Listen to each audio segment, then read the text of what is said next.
सपा कार्यकर्ताओं द्वारा गाली देने का मामला पकड़ रहा तूल।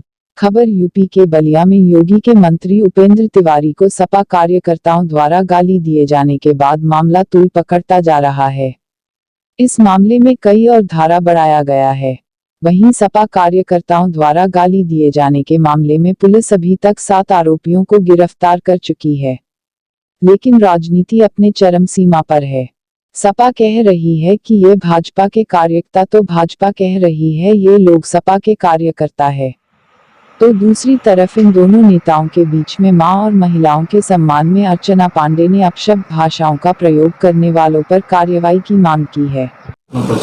मेरा नाम अर्चना पांडे है, बताइए। जी, अभी देखा जा रहा है कि बलिया में काफ़ी महिलाओं को लेकर जो 90 साल की जो महिला है, एक सम्मानित पद पे और एक ऊंचे पद पे उनके लड़के हैं, उनको इस तरीके से मतलब अमर्यादित भाषाओं का प्रयोग किया गया।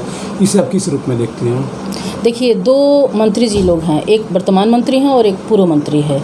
तो ये गाली गलौज जो हुआ है, ये इनकी मैं दोनों लोग की मैं भर्त्सना करती हूँ। अगर उन्होंने भी कुछ कहा होगा तो भी, और अभी जो वर्तमान में एक वीडियो वायरल हुआ है जिसमें उपेंद्र जी की पत्नी, माँ और बच्चियों को गाली दी गई है। 9 साल की बच्ची से लेकर के 90 साल की वृद्ध महिला तक को गाली दिया गया है।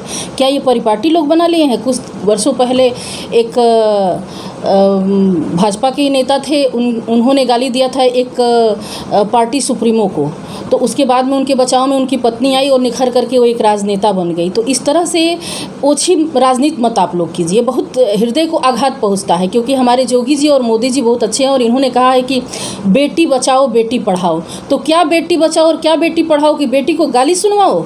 इसी के लिए बेटी को हम पैदा करेंगे। कल हमारी बेटी को सरेआम स्लोगन के साथ रोड पे, चौराहे पे गाली दिया जा रहा है। अगर उपेंद्र जी ने कुछ कहा है तो उनको अंबिका जी कहते, नारद जी कहते कि चलो आपने ये किया वो किया, हाथापाई पे लोग उतर जाते, बात समझ जाती। लेकिन उनकी भी वो माँ के बराबर है और उनकी भी माँ के बराबर है और उनकी तो माँ वो है ही है। किसी की माँ को कोई गाली देगा और कोई बेटा बर्दाश्त करेगा? राजनीति इतनी ओछी नहीं होनी चाहिए। राजनीति साफ सुथरी होनी चाहिए, बढ़िया होनी चाहिए। कल अगर इतनी गंदगी आ जाएगी तो कोई समाज में आगे नहीं बढ़ेगा, कोई राजनीति करने के लिए आएगा ही नहीं। हमको तो, मैं जिसने भी ये चीज़ कहा है, मैं हृदय से भर्त्सना करती हूँ और पूरी महिलाओं की तरफ से मैं करती हूँ कि इतनी गंदी राजनीति आप लोग मत कीजिए। कीजिए, अच्छी कीजिए, लेकिन इस तरह से मत कीजिए कि 9 साल की बच्ची से। आज वो माता जी का मैंने एक वीडियो देखा, उसमें वो काफ़ी रो रही थी। तो किसी औरत को जब बहुत दर्द होता है तभी लोग रोते हैं, किसी को भी दर्द होगा तभी वो रोएगी। एक वृद्ध महिला को आप रुला रहे हैं और इसके बाद आप राजनीति कर रहे हैं। एक छोटा सा पद पा गए तो इतना तांडव, जिस दिन आपकी सरकार आ जाएगी उस दिन आप क्या करेंगे? तब तो यहाँ की सारी महिलाओं को बलिया छोड़ के जाना पड़ेगा या यूपी छोड़ के भागना पड़ेगा। हम क्या करें बताइए? दोष क्या है? उस महिला का दोष क्या है? उस बच्ची का दोष क्या है? उनकी पत्नी का दोष क्या है? वो as a housewife, not a working women, वो अपनी बच्चियों को पढ़ाती हैं, वो अपना घर संभालती हैं। इनके घर में भी पढ़ी लिखी महिलाएं होंगी, सुनती होंगी तो अच्छा नहीं लगता होगा। हमें किसी पार्टी विशेष से नहीं मतलब है, ना अंबिका जी से मतलब है, ना नारद जी से मतलब है, ना उपेंद्र जी से मतलब है। मुझे मतलब एक महिला होने के नाते महिला से है। अगर उन्होंने गाली दिया तो भी गलत किया, उन्होंने गाली दिया जिन्होंने इस तरीके से अमर्यादित भाषाओं का प्रयोग किया है तो उनके ऊपर आप किस तरह की कार्रवाई की मांग करती हैं और आप क्या चाहती हैं? हम ये चाहते हैं कि अब तो अंबिका जी कह रहे मेरे पार्टी का नहीं है, बीजेपी का ही वो आदमी है, लेकिन आपका स्लोगन, आपका नारा, आपका आदमी, आप कहें आपका नहीं, आप कहें आपका नहीं है। आखिर वो जो भी है उसको जाँच कराकर पास्को एक्ट में उन लोगों को जल्द से जल्द जेल भेजा जाए। और जिस पार्टी का भी हो उससे मतलब नहीं है। सबसे पहले वो एक मनुष्य है, उसके अंदर मनुष्यता होनी चाहिए।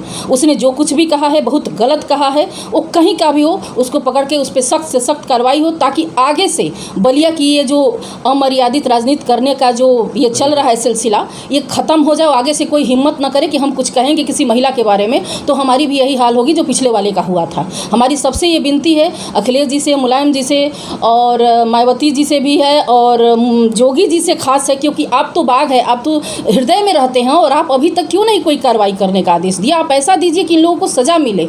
और हमारे मोदी जी तो हैं ही हैं, लेकिन सबसे मेरी यही विनती है कि जिसने भी ये किया है सख्त से सख्त सजा दीजिए। लेकिन देखा जा रहा है कि इतने कुछ होने के बावजूद भी उनके ऊपर 10 नामजद उसके ऊपर मुकदमे भी दर्ज हुए हैं, जिसमें अंबिका चौधरी, उनके लड़के और जिला अध्यक्ष, कई ऐसे तमाम जो हैं पार्टी कार्यकर्ता, उनके ऊपर भी 100 अज्ञात लोगों के भी सैकड़ों लोगों पे हुआ है। जी पुलिस भी अपना कार्रवाई कर रही है, लेकिन इस पर राजनीति इतना मतलब क्यों लगातार ये बढ़ता जा रहा है? देखा जा रहा है कि देखिए, हमारा जो कार्रवाई करने का तरीका है ये बहुत ही शिथिल है। एक राजनेता के परिवार के साथ हुआ और इतनी शिथिलता से पुलिस काम कर रही है, तो ये काम पब्लिक के साथ होगी तो यहाँ पे क्या होगा, आप ये समझिए ज़रा सा। एक माँ रो रही है जिसका बेटा नेता है, जिसका बेटा मंत्री है, तो ये काम पब्लिक के लिए क्या होगा। पुलिस कहेगी हम जाँच कर रहे हैं, जाँच कर रहे हैं। जाँच क्या कर रहे हैं, जाँच क्या कर रहे हैं? किसी दिन आग लग जाएगा ज़िले में, तब तक आप जाँच करेंगे? इसमें सख्त से सख्त कार्रवाई होनी चाहिए। रही बात कि ये जो कार्रवाई करने की गति है उसको बहुत जल्द से जल्द करें, ताकि ये जो चलने वाला रोज़ ये सिलसिला चल रहा है, ये जो अश्लील भाषा का इधर से प्रयोग उधर से प्रयोग, ये ख़त्म हो जाए, यहीं पे स्टॉप हो जाए और आगे के लिए कोई हिम्मत न कर सके कि नहीं हमने ऐसा किया तो ऐसा दंड मिला, हम अब नहीं करेंगे ये चीज़, है ना। किसी को ये लोग क्षमा ही मांग ले, वो भी उनकी माँ है और वो भी उनकी माँ है, दोनों लोग आपस में वो कर लें।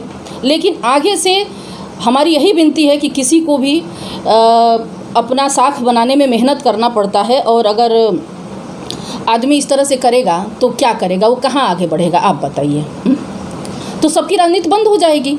स्वच्छ राजनीति कीजिए, अच्छी राजनीति कीजिए, ज्वलनशील राजनीति मत कीजिए कि आग लग जाए, और ज्वेलसी की भावना मत रखिए। आज आप आगे हैं, कल वो आगे हो सकते हैं, ऐसा थोड़ा है कि वो नहीं हो सकते, वो भी हो सकते हैं। अच्छी राजनीति कीजिए, माँ बहन को बीच में मत लाइए, अपने दम पे राजनीति कीजिए और अपने दम पे आगे बढ़िए। हमारे चैनल को लाइक करें, सब्सक्राइब करें, शेयर करें और हाँ, बेल आइकन को दबाना ना भूलें, जिससे आपको हमारी खबरें आसानी से मिल सके।